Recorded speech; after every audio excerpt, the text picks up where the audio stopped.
안녕하세요. 시애틀 남자입니다. 영상을 시청해 주셔서 감사합니다. 오늘도 먼저 보잉 소식으로 영상을 시작하도록 하겠습니다.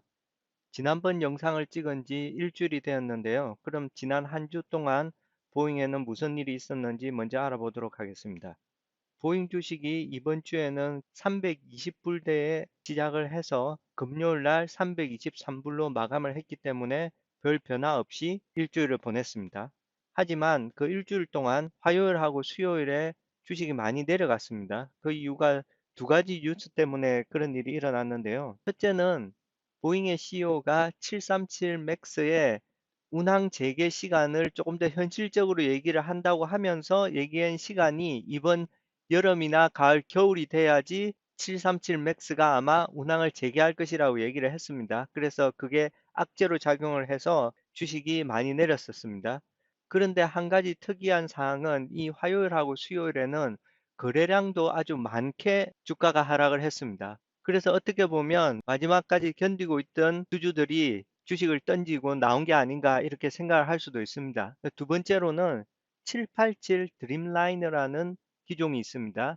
현재 737 맥스가 더 이상 생산이 안 되고 있기 때문에 이 787 드림라이너라는 기종이 그 보잉 전체 매출의 거의 40% 정도를 차지하고 있는데 아마 이 기종을 조금 생산량을 줄일 것이라고 얘기를 했습니다. 그래서 이것도 또한 악재로 작용을 한 것 같습니다. 그래서 이러한 뉴스들 때문에 화요일, 수요일 주가가 계속 내려가고 있었고 제가 원하는 300불이나 300불 밑으로 내려가지 않을까 하고 예상을 하고 있었습니다. 한데 303불까지 내려가고는 다시 반등을 시작했습니다. 근데 그 반등을 시작하면서 나온 뉴스가 또 두 가지 좋은 뉴스가 나온 것 같습니다. 그래서 첫 번째는 FAA에서 보잉이 737 맥스의 재운항을 위해서 열심히 노력을 하고 있고 아마 이번 여름쯤에 737 맥스의 재개를 FAA에서 허락을 해줄 가능성이 있다라고 발표를 했죠. 그래서 그것이 아주 호재로 작용을 했습니다. 그리고 두 번째는 아주 큰 뉴스는 아니지만 777X라는 새로운 기종을 보잉에서 이제 시험을 시작했습니다. 그래서 어제 7월 25일 날 첫 비행을 시작했는데요. 그 비행이 아주 성공적으로 마친 것 같습니다. 하지만 지금 이 비행을 마쳤다고 해서 바로 이 기종이 생산이 시작되는 것이 아니고 이제 테스트를 시작했기 때문에 앞으로 아주 긴 시간 동안 여러 가지 테스트를 통해서 검증이 되어야지 아마 이 기종을 생산할 수 있게 될 것 같습니다. 하지만 시작이 좋았기 때문에 아주 기대를 해볼 만할 것 같습니다. 그리고 여기 또 다른 뉴스에서 737 맥스가 아마 FAA에서 OK를 아마 곧 받을 것이다. 하지만 어닝이 문제가 될 것이라고 얘기를 했죠. 다음번 어닝에.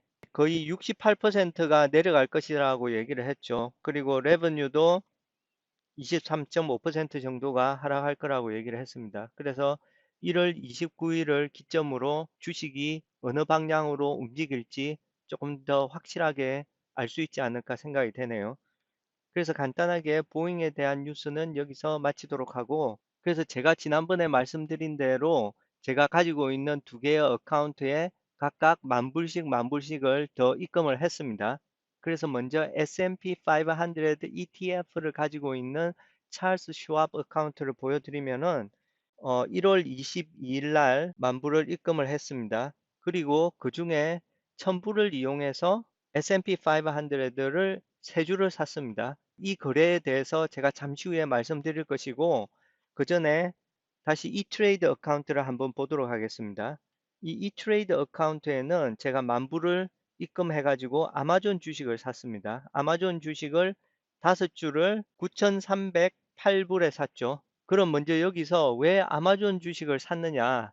사실 무슨 주식을 살까 상당히 고민하다가 생각을 하게 된 것이 현재 우리가 살아가는데도 사실 부익부 빈익빈 현상이 점점 더 심해지죠. 양극화가 점점 더 심해지는 것 같습니다. 그런데 주식에서도 제가 볼 때 똑같은 현상이 일어나는 것 같습니다.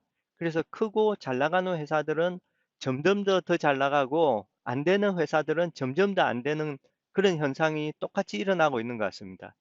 그래서 애플, 마이크로소프트가 벌써 트릴리언 마켓 캡이 되는 회사가 됐죠. 그 다음에 구글이 얼마 전에 또 트릴리언 이상 회사로 진입을 했습니다. 하지만 아마존은 트릴리언을 한번 넘었다가 그 밑으로 떨어진 이후로 다시 트릴리언을 회복하지 못하고 있습니다. 그래서 보시면은 애플, 구글, 마이크로소프트, 페이스북 이 네 개 차트가 모두 보시면은 지금 현재 주식 가격이 거의 최고가에 가까워 있습니다.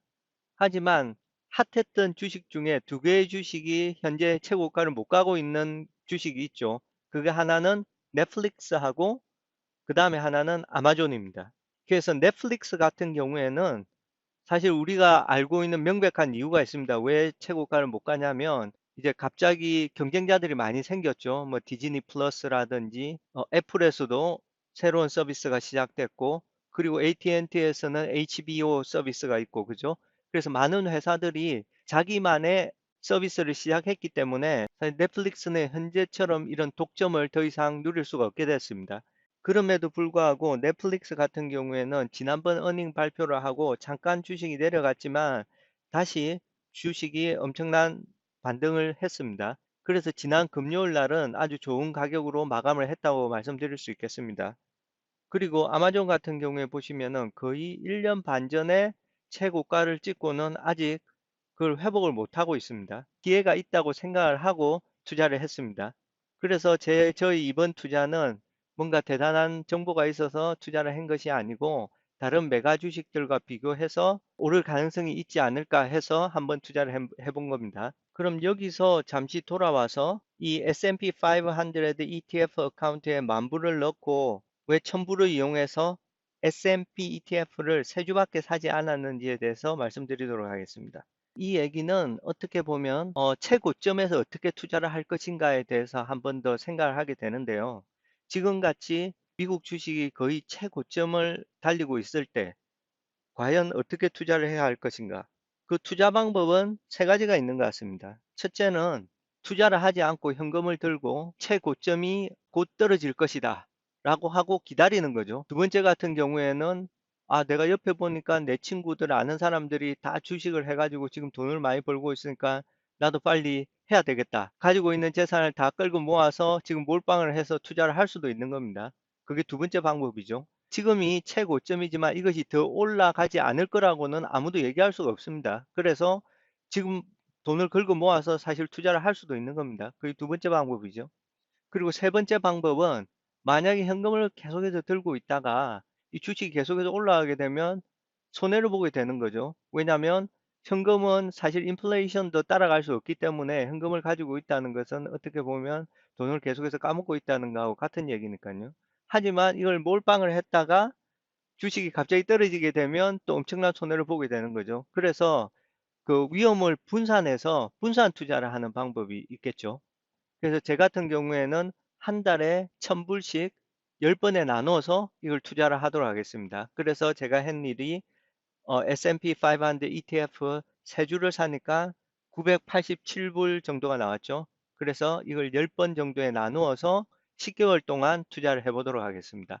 제가 앞으로 영상에서도 이 주제에 대해서 한 번 더 말씀을 드릴 텐데 지금은 간단하게 말씀을 드리면은 항상 투자를 하실 때는 위험을 회피할 수 있게 분산 투자를 하셔야 되는데 그 분산 투자라는 것이 여러 가지 자산에 투자하는 것뿐만 아니라 언제 투자하는지도 사실은 분산을 해서 투자를 해야 되는 겁니다. 그래서 사실 한 번에 너무 많은 금액을 투자하게 되면 그 다음에 주식값이 내려가게 되면 아주 큰 손실을 볼 수가 있습니다. 그래서 주식을 살 때도 일정 금액으로 나누어서 여러 번 분할 매수를 하셔야지 평균값으로 구입하실 수 있는 겁니다. 그래서 어떤 때는 좀 비싸게 살 수도 있고 조금 어떤 때는 싸게 살 수도 있고 그런 거죠. 그러면 오늘은 여기서 영상을 마치도록 하고 다음 영상까지 안녕히 계십시오.